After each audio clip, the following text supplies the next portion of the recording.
Hey y'all! So today we're going to be learning about 6.1 and 6.2. What this is a short introduction to derivatives and more so of the conceptual understanding of them. So Joe here goes, I wish I was your derivative so I could lie tangent to your curves. Now, if you don't get that, by the end of the slideshow, you will. So stay tuned. All right, to get started, we're going to need to know some basic fundamentals that are going to help us in understanding derivatives. So first is, what is a tangent? So a tangent is a line that comes in contact with a curve once locally. Now, in the context of calculus, locally means in a specific restriction set. So although the line may cross the tangent at a later point, it's still considered a tangent because within those restrictions, it's only going to be crossed once. So for example, if we see right here, the tangent line is for that specific point and it interacts with it once. Although if it keeps moving forward, it might interact more so, but it is still locally interacting once with the curve. Now, next is a normal line, which is simply a line perpendicular to the tangent. So if we were to draw a normal to this tangent right here, it would just be like this, because it's perpendicular and it forms four right triangles right around it. And what's important to know about this is that the slope of the normal line is going to be the opposite reciprocal of the slope of the tangent line, right? So for example, let's say your tangent line's gradient is 2, right? So the gradient of the normal line is going to be negative half, because that fulfills the requirement of it being both the opposite and a reciprocal of the original tangent gradient. Now, moving to derivatives, a derivative is simply the instantaneous rate of change happening, right? So if we look at this graph that's right here, this curve, we can see that there is a pattern and there's different rates going on within it. We'll get more to that when we try to conceptually understand this, but to find a derivative, you were going to use the gradient of the tangent line at a specific point of the curve. So let's say right here, this point that we selected, we want to know what is the rate of change at that specific point.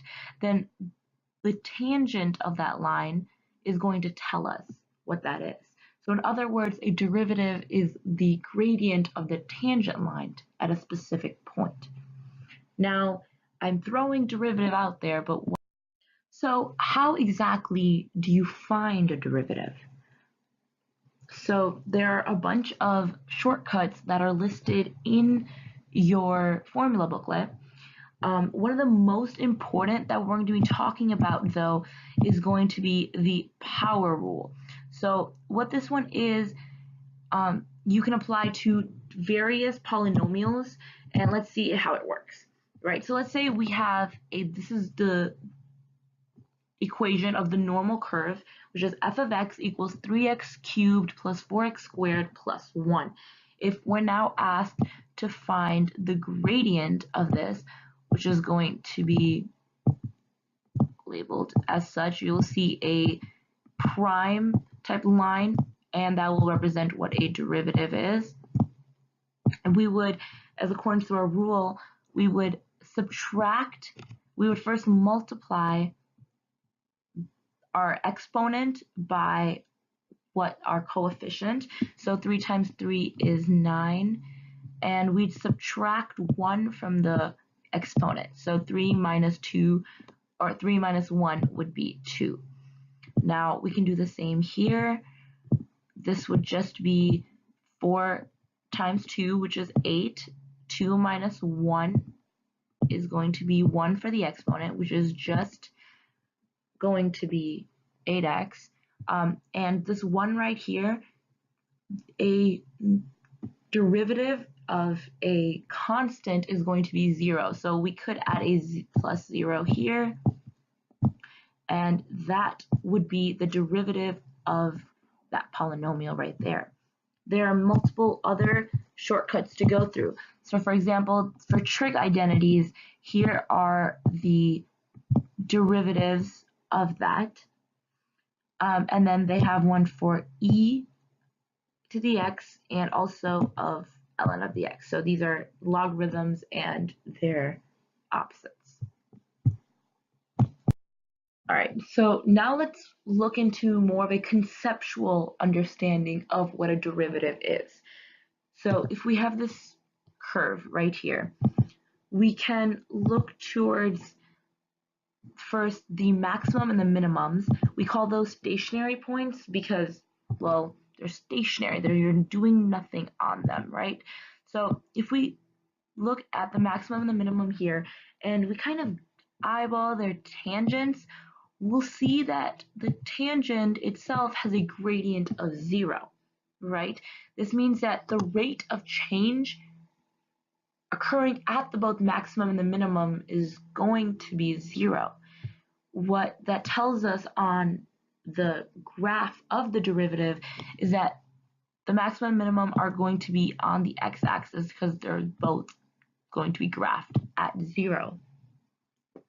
So now let's look at the rate of change before and after those derivatives, or those stationary points. So if we look before the maximum right here, we'll see that right here that it's increasing. It's going increasing, so we know that the derivative is also going to be positive because the rate of change is going to be positive. But what we see here is that it's increasing at a decreasing rate, right?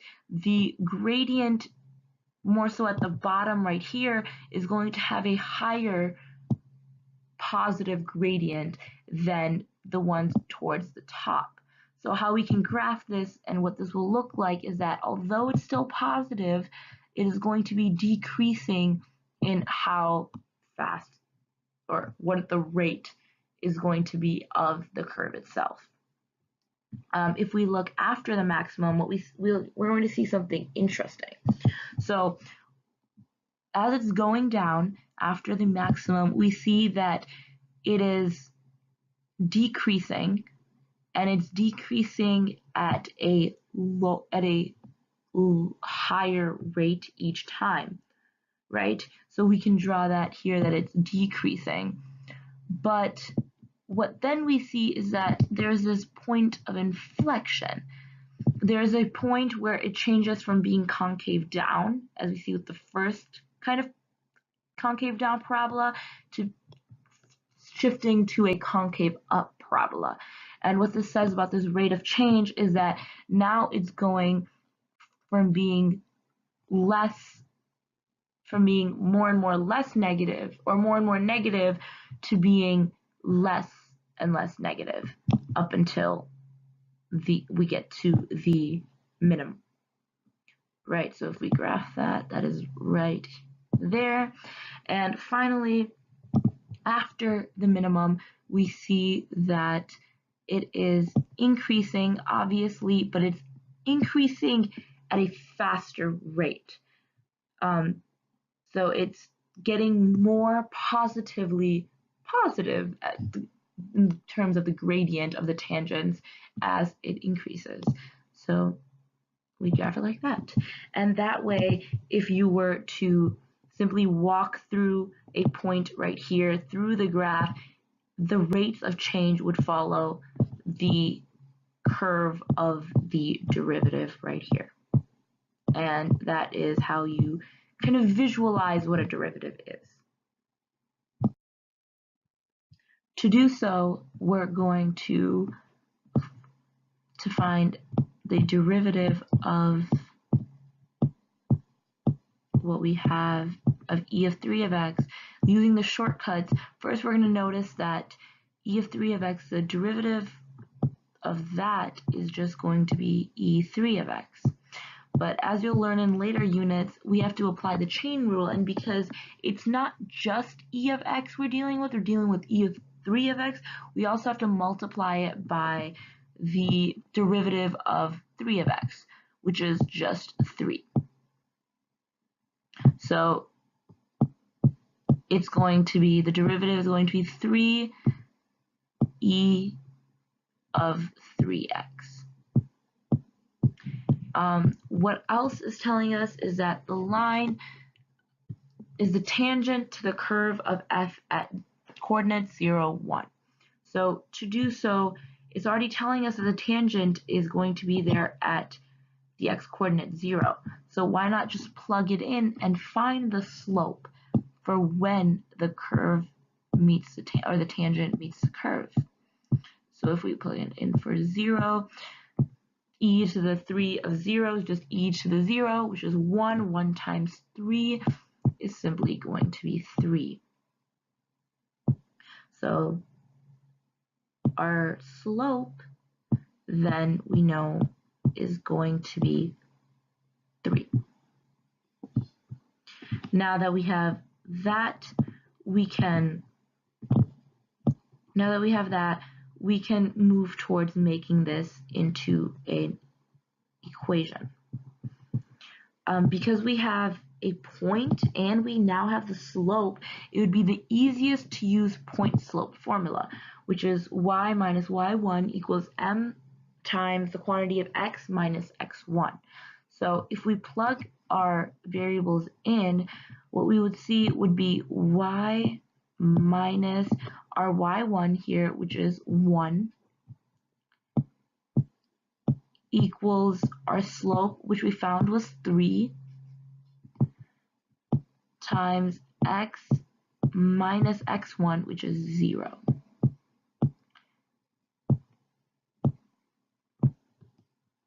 X minus 0 is x, 3 times x is 3, and if we move that to one side, what we'll see would we get y equals 3x plus 1. That fulfills their need to be a specific form. So here and here is the answer to this problem. So let's move on to our second example. This says that the f of x equals x cubed minus p over x, where x cannot equal 0 and p is a constant. The first part asks us to find the derivative of f of x. Because we know that p is a constant, we're going to be dealing with the power rule. To make it easier for us, since we know that x to the first is on the denominator, we can apply the law of exponents and just move it up while making it a negative. So it would be p times x to the negative first. And that would just make it easier for us to do the power rule.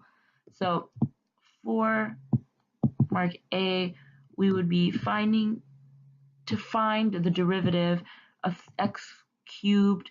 First, we do 3 times 1, because 1 is our coefficient. And then we do 3 minus 1 to the exponent, and that would be the first part. And then, since we move the negative 1 down, 2p, negative p, 2 negatives, we make a positive, plus p to the x, p times x to the negative 2. And you should end up rewriting p as p over x squared. That would be the answer for A, and that would be the derivative of the original curve that we saw there. Now let's look at B. So what B is saying is that there is a minimum value of f of x when x equals 1. So backtracking, we know that the minimum value of a function will correlate to the stationary points and when the tangent equals 0. As we saw from the conceptual understanding, when the gradients are equal to 0, it's going to be the gradients are going to be 0, and that's going to be what our minimum or maximum value is. So we're going to know that we'd have to set this equal to 0 if we're going to dealing with a minimum or a maximum here. This makes it easier for us, and they tell you that it is a minimum value, so it is equaling 0 when x equals 1. So we have all the tools necessary to find the value of p that they ask for. So we can plug in 1.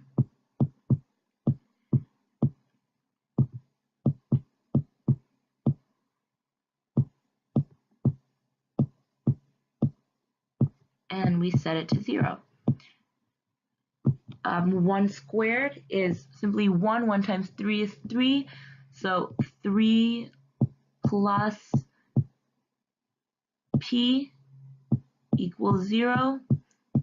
And then we know that p equals -3.